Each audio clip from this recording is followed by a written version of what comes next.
CHEM 2212, Oxidation of an Unknown Alcohol. This week, we're going to take one of a series of unknown alcohols.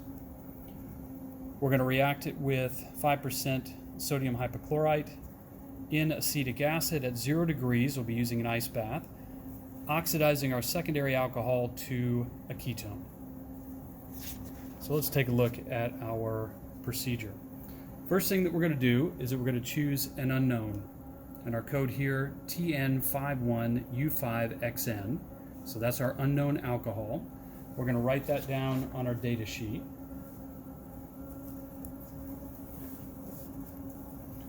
So TN51U5XN. So the idea behind this experiment is that we're going to identify which of the 3 possible starting materials, secondary alcohols, corresponds to TN51U5XN.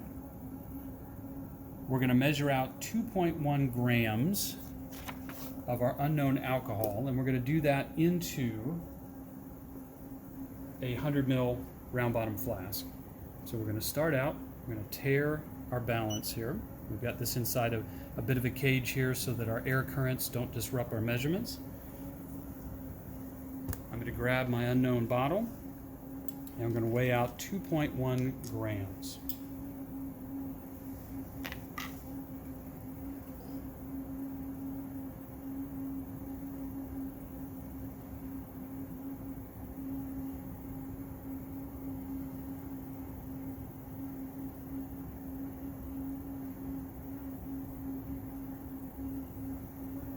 So a little bit over a gram per syringe here.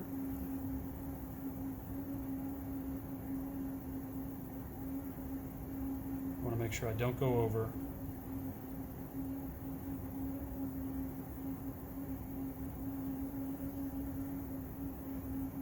And this will be our reaction vessel. That's where we're weighing it out inside this round bottom, so we don't have to transfer it. We can just start straight from this measurement.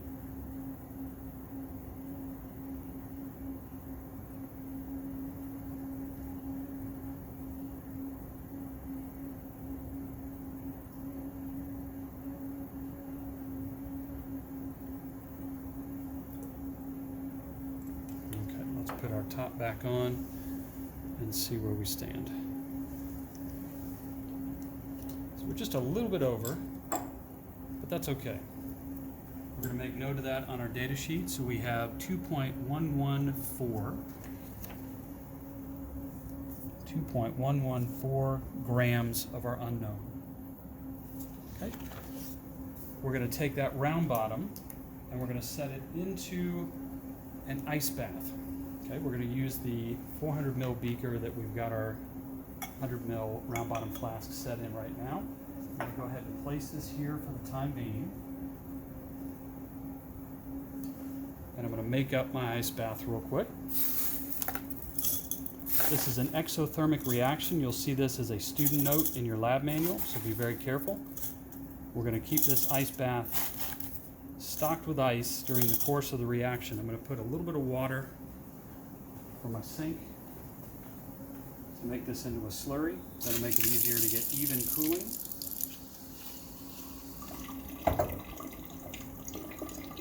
And there we go.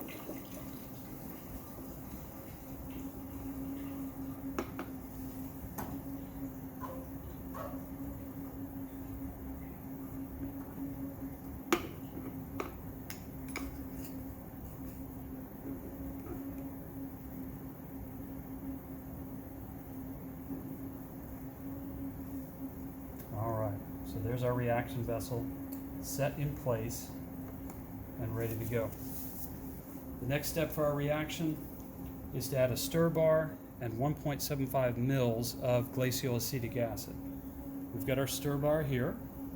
We'll go ahead and place that in.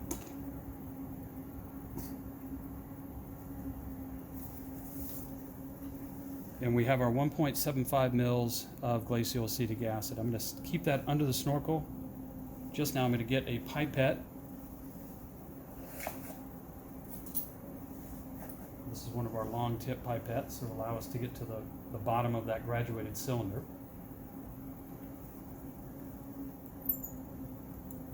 So this is our glacial acetic acid. This is our solvent system.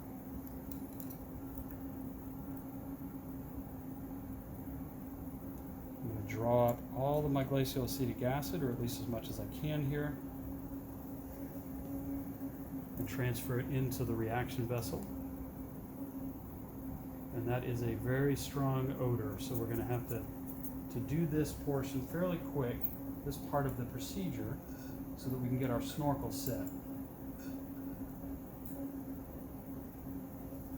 Last little bit of our acetic acid, and we're done.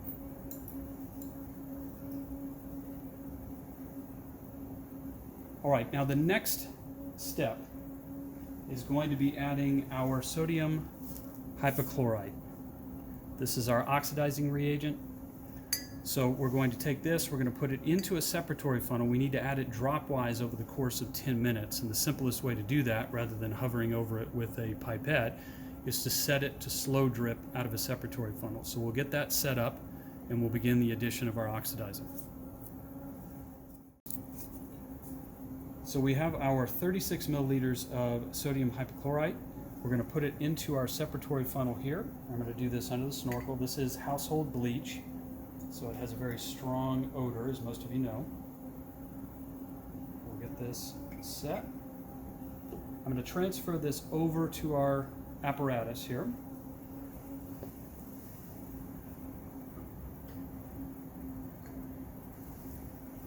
And then I'm going to shift my snorkel over. So during the course of the reaction, any fumes or vapors that are given off will be ventilated for us. So we're going to get this set up and start our slow drip. Again, we need 36 mils delivered over 10 minutes in a dropwise fashion. Again, the reason for this is because this is exothermic. This reaction is exothermic, so as it's added, heat is going to build up in the reaction flask. We don't want that to happen in an out of control fashion. We keep our ice bath cold for the duration of the reaction. And then once we reach 10 minutes, we'll stir for an additional 20. So let's get this set up to drip. So we have our set funnel ready to go. We've already activated our stirring bar so that this mixture will be stirred for the duration of the reaction here. So let's go ahead and get the drip started. Remember, we're just doing about 2 drops a second roughly.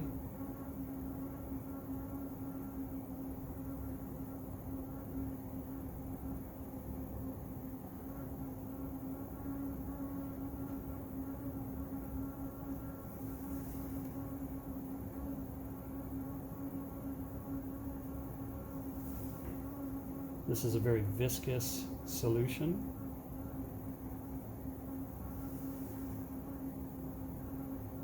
And there we go. That should give us a good pace for our 10 minutes of addition.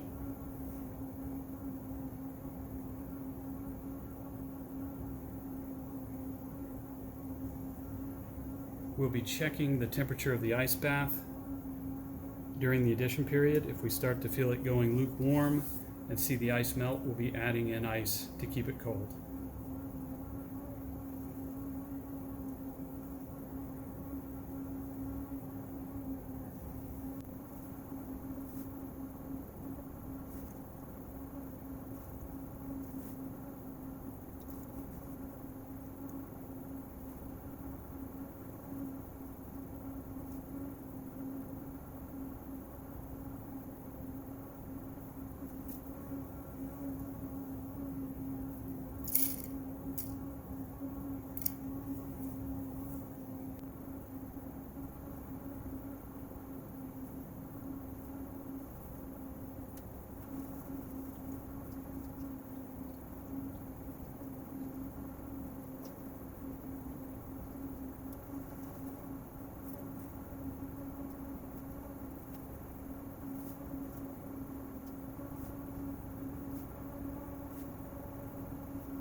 All right, we've finished our addition, our dropwise addition of our sodium hypochlorite. It took around 9 minutes. It's impossible to dial it in just perfectly when you're using a SUP funnel like this. We'll let it stir for an additional 20 minutes to make sure that the reaction has gone to completion. Then we'll check it with our KI starch paper. All right, so we've finished stirring.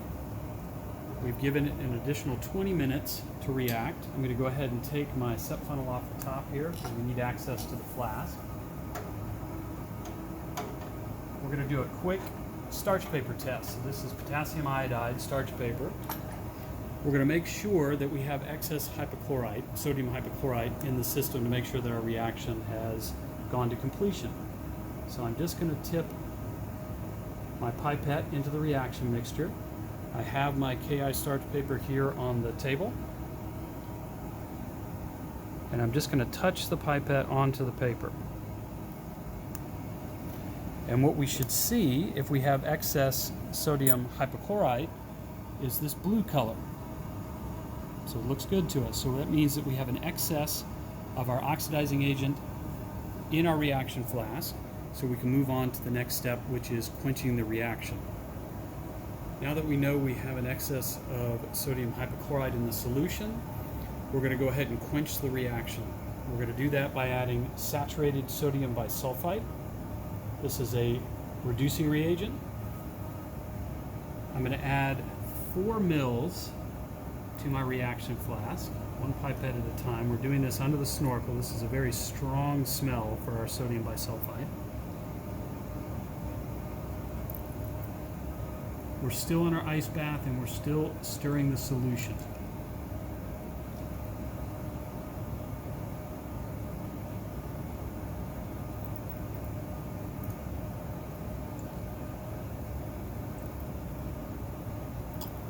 Okay.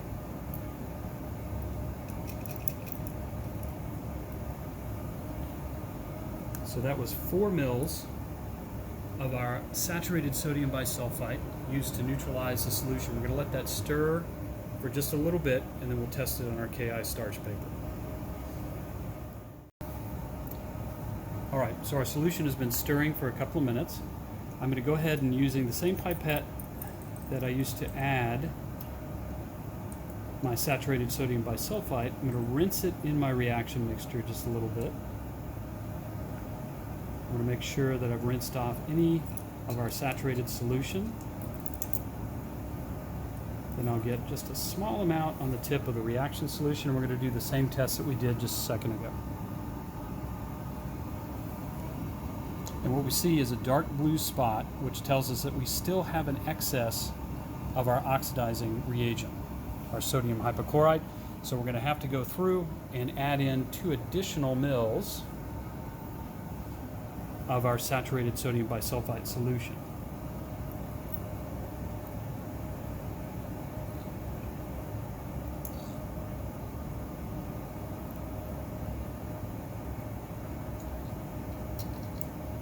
Okay, we'll let that stir for a couple of minutes and come back and do another test.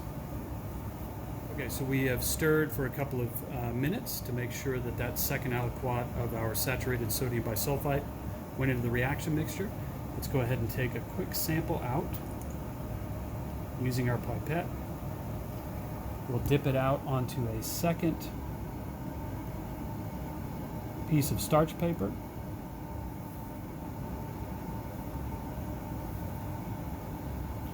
And it's getting a little bit lighter.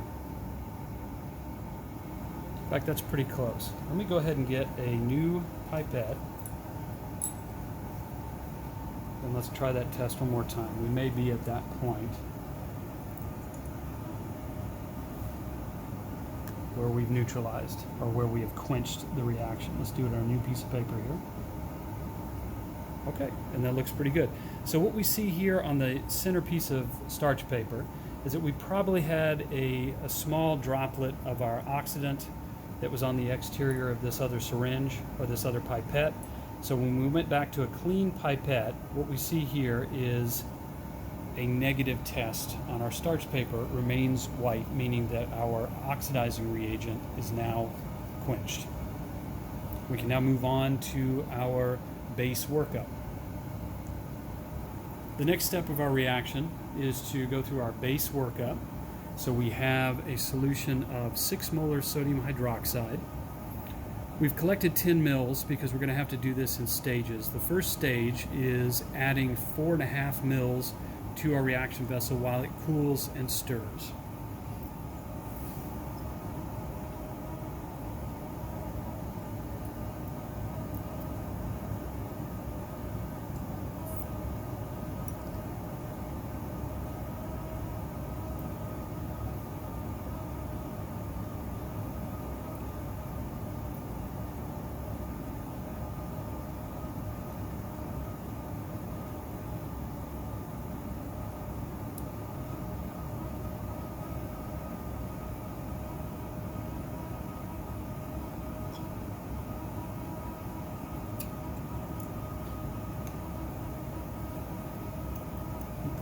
Half mil here.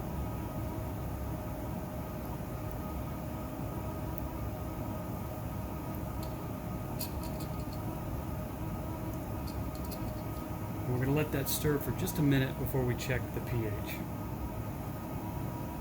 So we've stirred our solution for an additional 1 or 2 minutes just to make sure that our base had fully mixed.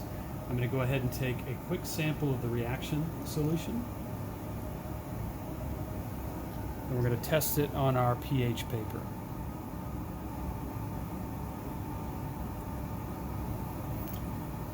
Okay, and what we're looking for is a dark green to dark blue color, telling us that our solution is alkaline. So we're going to keep adding in aliquots, 1.5 mil aliquots of this concentrated solution, until our reaction mixture becomes basic.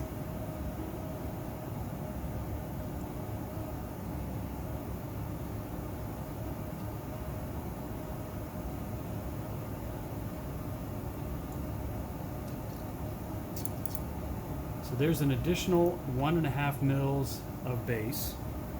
We're going to let that stir for another minute, and we'll check it once again.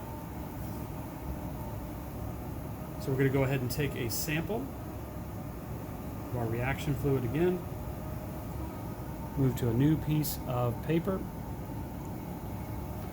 and there we have a basic solution.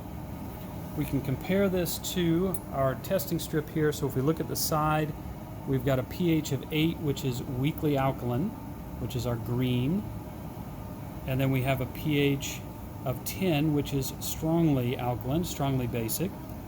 And we're actually closer to our strongly alkaline, which is exactly what we want to see. So we're going to let this stir for an additional 10 minutes before we move on to the extraction. As our base wash is stirring for an additional 10 minutes, we're going to take a quick recap of our data sheet. We have our unknown alcohol code, TN51U5XN. We've got the mass of our starting alcohol, volume of the glacial acetic acid that we use as our solvent, and the amount of bleach or sodium hypochlorite that we used as our oxidizing agent. We have the volume of saturated sodium bisulfite that was used to quench the reaction. So remember, this is a reducing reagent. So sodium bisulfite, 4 mils. And then last but not least, we just used our 6 molar sodium hydroxide solution. We used a total of 6 mils to basify the solution. We went with our initial 4.5 mils and added an additional aliquot of 1.5 mils. Looking at some of our observations here, it was a little bit difficult to see in our ice bath, so we're going to go and recap a couple of things here. Dropwise addition, we took about 9 minutes, so we were a little bit fast, but not by much. Our original reaction mixture and the solution was pale yellow, translucent but pale yellow. After all of these quenches and base washes, we're now working with a clear or no color translucent solution. So we've taken the pale yellow out of our reaction mixture. We'll get a better look at that once we move it into the separatory funnel in our next step. So we're ready to transfer our solution into our separatory funnel. First things first, we're going to go ahead and remove our ice bath.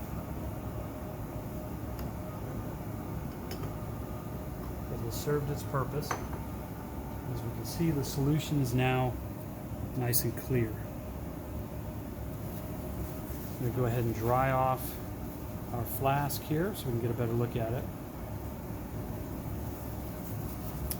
We get a nice clear solution. Before we move to the separatory funnel, we want to get rid of or take out our spin vane, or our stirring bar in this case. I'll just set that on the table. We're going to add in 5 mils of methylene chloride. That's going to be what we're going to use to extract our product from our reaction mixture. Add in those 5 mils and we'll take it over to our separatory funnel.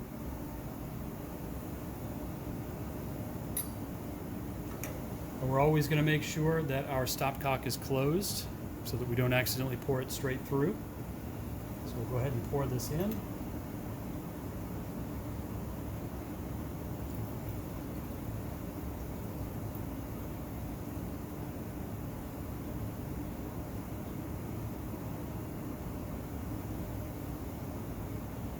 So we have our original reaction solution and 5 mils of our extracting salt.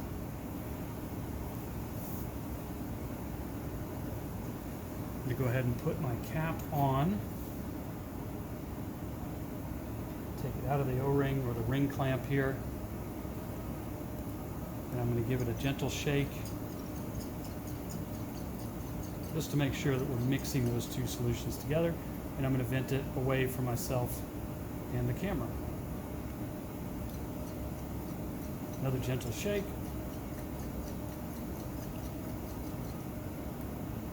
And a vent. Close it off, replace it into the ring clamp. I'm going to go ahead and add my 125 ml Erlenmeyer flask. Take off my stopper. We don't want a vacuum to form. And we're going to let these layers separate. Once they've fully separated, we'll go through the process of draining off our extracting salt. Our layers have separated, so we're going to go ahead and drain off our bottom layer into our 125 milliliter Erlenmeyer flask.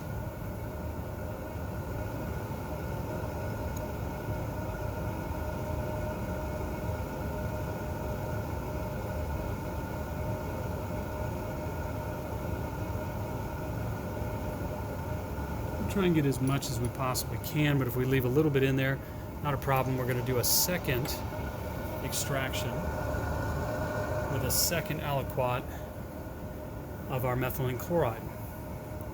So I'll go ahead and pour that into the top of our separatory funnel. So remembering and reminding ourselves that our reaction mixture is aqueous in nature. Our methylene chloride will be our organic layer, so we need to take a look at the densities of both our aqueous and our organic components to determine which layer is which. Hopefully that will be fairly obvious to you as you look at the two layers in terms of the differences in their appearance, and you see what happens when I added in that second aliquot of methylene chloride. So we'll go back to our table of reagents, we'll look at our densities, we'll base our decision both on those densities and on the visual cues that we see in our separatory funnel here. I'm going to go ahead and put my stopper on, and I'm going to do another extraction. Shake it and vent, because we will get some pressure buildup. As you can see, I've got a little bit of liquid that's on the bench top here.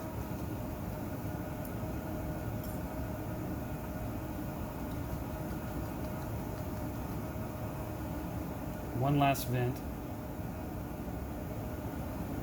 and then we'll set it back in place.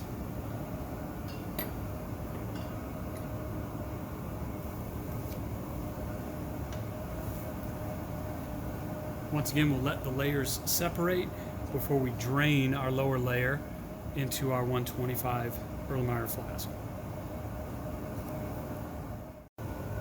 So our layers are sufficiently separated now, so we can go ahead and drain our bottom layer into our 125 Erlenmeyer flask.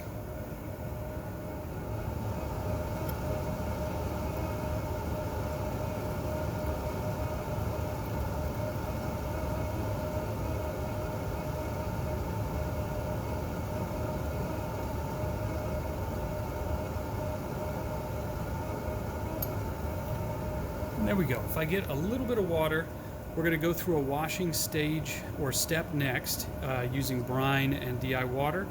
So that's going to take care of any residual aqueous that may have gotten into our methylene chloride layers that we've combined in our 125 milliliter Erlenmeyer flask here.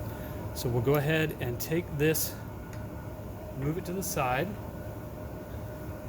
This is going to be our catch flask for our aqueous waste. We'll drain this into the catch flask. Then we'll return our methylene chloride. These are the layers that our product should have been extracted into or has been extracted into. We'll put this back into the separatory funnel and go through a series of washes. We've drained off all of our original aqueous layer. We're going to set that aside. We're going to use this again as a catch flask for our organic layers, our waste. We have our combined methylene chloride layers here. And again, this is our product is present in our methylene chloride. We extracted it from the original aqueous reaction mixture. So we're going to go ahead and pour this back in.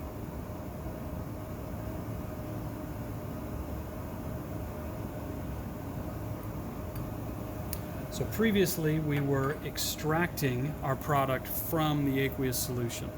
We were using our methylene chloride to pull our product out of the aqueous phase, and it's now in the organic layer that we have here. What we're going to do now is a series of washes.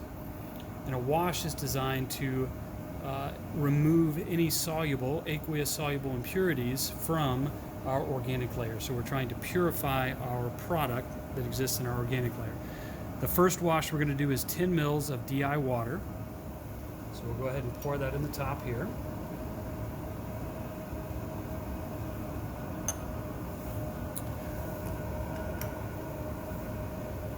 And we can see our layer separation. We see our 10 mils of water here on the top. I'll go ahead and put the stopper on to remove my SEP funnel.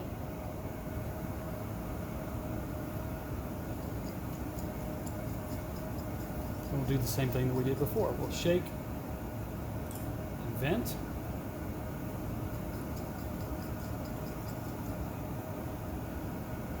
Shake and vent. And one final vent.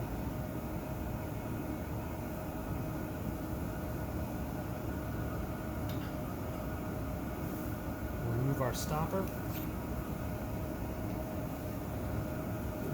And I'm going to bring back, we know that our organic layer is our bottom layer, our more dense methylene chloride. So I'm going to go ahead and take the original flask that I have my methylene chloride fractions in. And I'm going to drain off that bottom layer.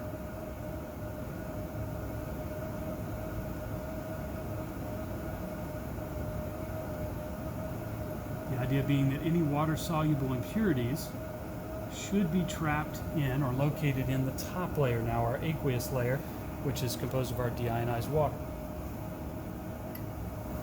And I'm going to pour through just a little bit extra.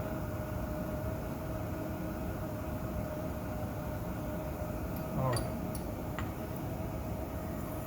Move that to the side.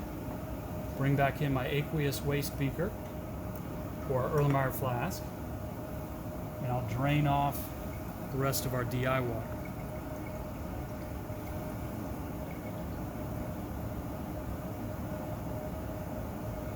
Okay.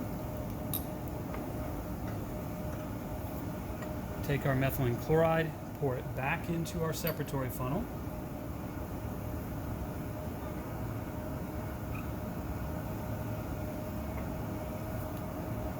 Take 10 milliliters of our brine solution. This is our saturated sodium chloride and water solution.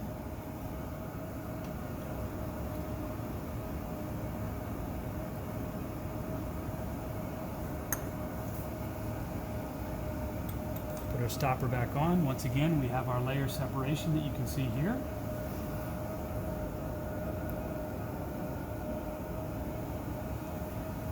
And we'll do another wash. Shake and vent.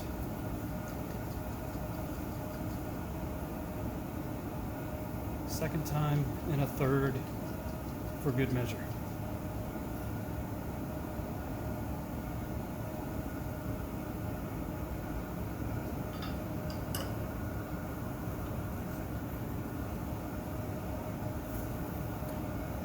Our bottom layer, once again, of course, is our methylene chloride, so we'll go ahead and put the original beaker back in, or the original Erlenmeyer. Let these two layers separate. Very good. And we'll drain out our methylene chloride.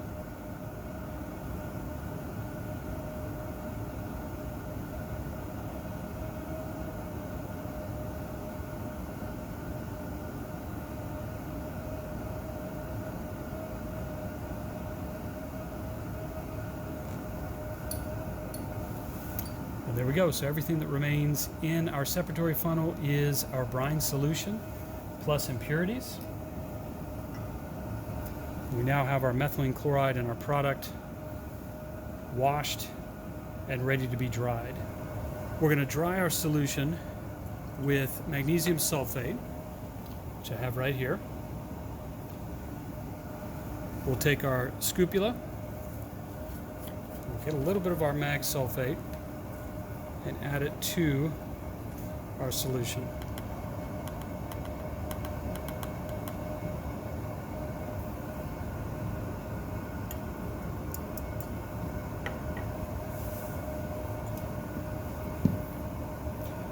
We're going to swirl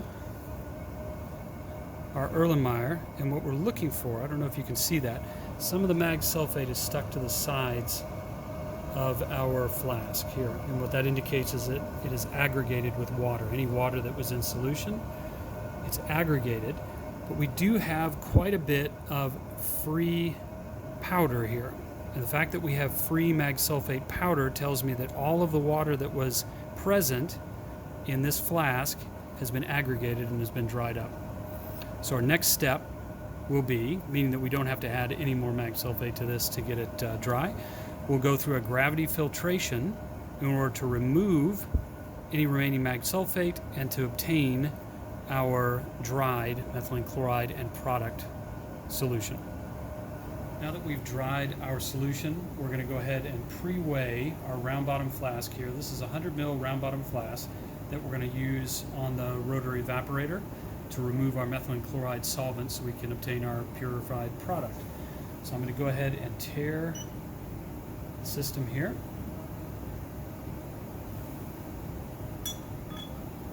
Set my flask down into this 400 ml beaker. And we'll record our weight at 74 grams, 0.111. So that is our pre-weighed beaker weight. So we weighed our 100 ml round bottom flask. So now we've got to do our gravity filtration to remove our magnesium sulfate from our methylene chloride. So I'll go ahead and set this up. We've used gravity filtration before, so this should be a familiar technique to you. We've got our short stem funnel. I'm going to have to flute my filter paper, and the method that we're going to use is folding in half our filter paper, quartering it, and then taking one of our flaps and bending it out. So we have this nice cone shape that will fit into our short stem funnel. We'll go ahead and place that in the top. I'll hold it down with my fingers in the beginning, and then we have our methylene chloride and magnesium sulfate solution. So I'm going to stir this and then pour it through quickly into my filtration setup. And we're going to let that drain via gravity. Once it's finished draining into our round bottom flask, We'll transfer it over to the roto-evaporator in room 125 and drive off our methylene chloride to obtain our pure product. So we've finished our gravity filtration. We've got our product and our methylene chloride layers dried and captured here in this 100 ml round bottom flask. We're going to attach this to our rotary evaporator. We're going to use our warm water bath.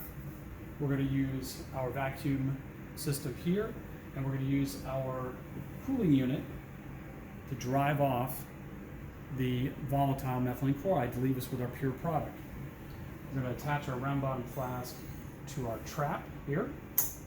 This trap rotates like so.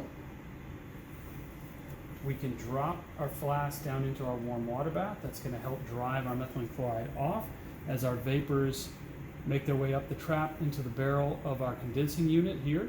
You can already see some of the condensation here. This is about -5 degrees Celsius water and ethylene glycol mixture pumping through this condenser.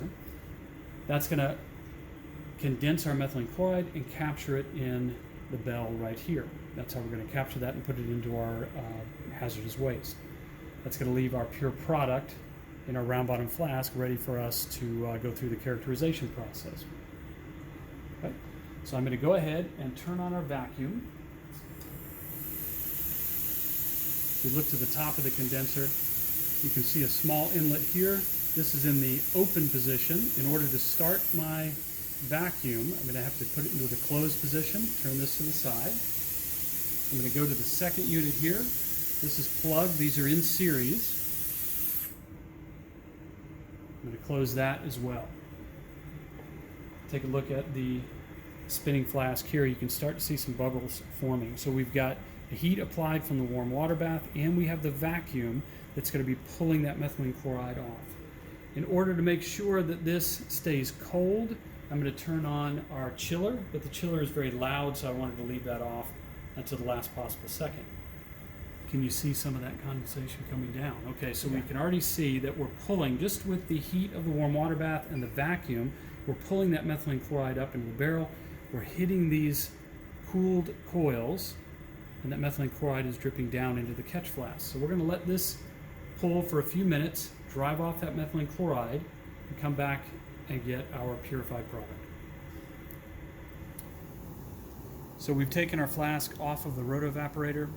We've taken off all of our methylene chloride at this point, so we have just our pure product, which is a clear, colorless liquid. We'll go ahead and tare our balance here. And we're going to weigh it. Find out how much of our product we've generated.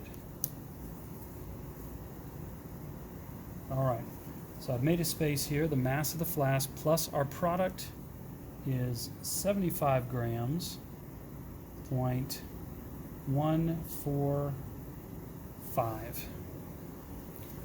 Let's go ahead and do our calculation. 75.145 minus 74.111, and we have 1.034 grams of our final product. Next step will be to get an IR and an NMR for characterization, because we still have to identify our unknown. We've got to determine which of our 3 possible secondary alcohols we started with. Let's go over to the IR. All right, so we've got our product over at the IR, so we're going to go ahead and start up Omnic from this icon in the bottom taskbar. Omnic 9 is the program that we're going to use to operate our Nicolette IS-10. Okay, so this is our IR unit. First thing that we have to do is we have to identify the accessory that we're using. And the accessory that we're using in this case is a Smart ITR Diamond ATR. So we'll select that and hit OK. I'm going to go ahead and maximize the window as well. So we've got everything running. This is connected to our IR. First things first, let's go to our Collect and Experiment Setup to make sure everything is set up correctly.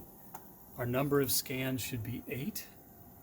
our resolution 16, collect background after 120 minutes, so that looks pretty good. We'll click on bench, and we're looking for our signal here. We've got good signal strength, so everything looks like it's ready to go. I'll hit OK. I'm going to collect a background first and foremost, right? So this is call back, collect background. So we'll click that. We'll make sure, if we come over here to the instrument, that this is cleaned off and clear and ready to go. So this is the background. This is our ambient reading. We'll hit OK and let that run. And you can see down here in the bottom left-hand corner, we see the number of scans that have occurred, 8 of 8. And we've got a fairly typical background spectra. That looks very confusing, but that's okay. That's what we're going to subtract out from our spectra so we don't get any confusing signals. We're not going to add this to our screen, otherwise it will overlay the spectra that we're about to, the spectrum that we're about to obtain. So we'll say no, and we're ready to go. I come back over here. I have my sample. Here's my product. I'm going to draw a little bit up into my pipette, and I'm going to put just a drop or two right on top of our little red. If you can see that, that's the laser shining through. This is our diamond cell. So I placed it on top. I don't need to rotate the arm out and press it down. If it's a liquid, you just put a couple of drops and you're ready to go. We'll come back over here. Now I'm going to choose call samp or collect sample. We'll click on that, and now we're going to give it a name, and I'm just going to call it CHEM 2212 oxidation of an unknown alcohol. And we'll hit OK. Our sample is already prepared and ready to go, so we'll hit OK. And you can see down on the bottom, 8 of 8. I will add this to my window because I want that to be saved on my window here. I'm not going to interpret the spectra that we see here. We're going to post this up to ELC so that you as a student can go through and characterize everything that everything that we've collected for you here. So in your lab report, you're going to write up all of the meaningful peaks and discuss how that relates to the successful or unsuccessful completion of this reaction. So we've obtained our IR spectrum, and that'll be posted to ELC. Now we're going to go through the process of obtaining our Proton NMR spectra of our product. We've got our product here in a round bottom flask. We're going to be using our PicoSpin 80 Series 2 desktop NMR spectrometer. We've got a couple of things that I want to draw your attention to. This is a capillary loop, so we have an inlet and an outlet. So it's a small capillary tube that passes in a loop through an electromagnet at the center of this unit. And that's what we're going to use to obtain our Proton NMR signals, or our spectrum. So we first have to mix up our sample. So I'm going to take a little bit of our product, and I'm going to put it into an Eppendorf tube here. This is our Eppendorf tube.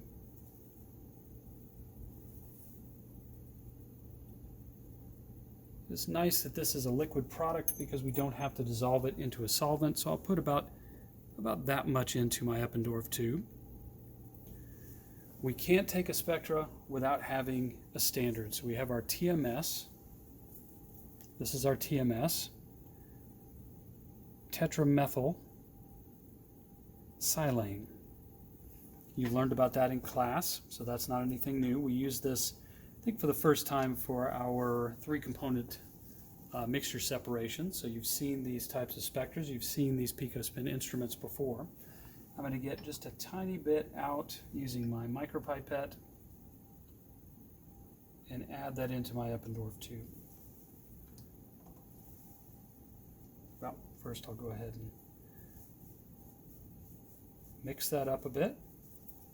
I'll close my TMS vial here and set it out of the way. So we mixed up our product solution, well, our product and TMS. Put it into an Eppendorf tube. I'm going to set that here for the time being. First thing that I have to do before I can take a spectrum of my sample is I've got to push the DI water that's currently in the loop, that's what we use to shim the instrument, I've got to push that out. So I'm going to draw some air into the barrel of my syringe. I'm going to unscrew the inlet just a little bit and very carefully insert the needle. Screw the inlet back down to make a seal, and then I'm going to gently push the water out of the loop. Okay. Now the loop is clear. I'm going to take my product and TMS mixture, draw it up into the syringe.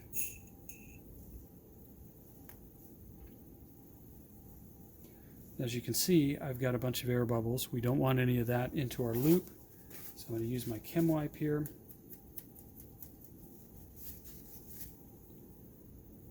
And I'm going to get those air bubbles out of the syringe. And there we go. Now we're ready to inject. Unscrew my inlet again. Screw it back to make the seal, and then I want to see 10 drops come out of our outlet.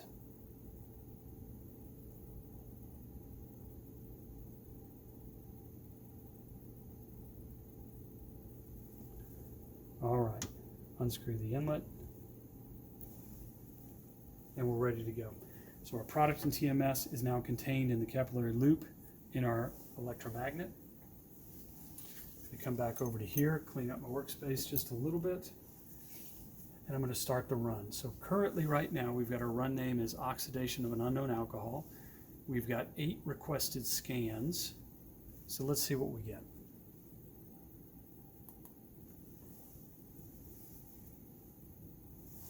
Now, just like what we saw with the IR, down in the bottom left-hand corner here, we're going to see the iterative scans. They're going to be counting them out, 1, 2, all the way up to 8.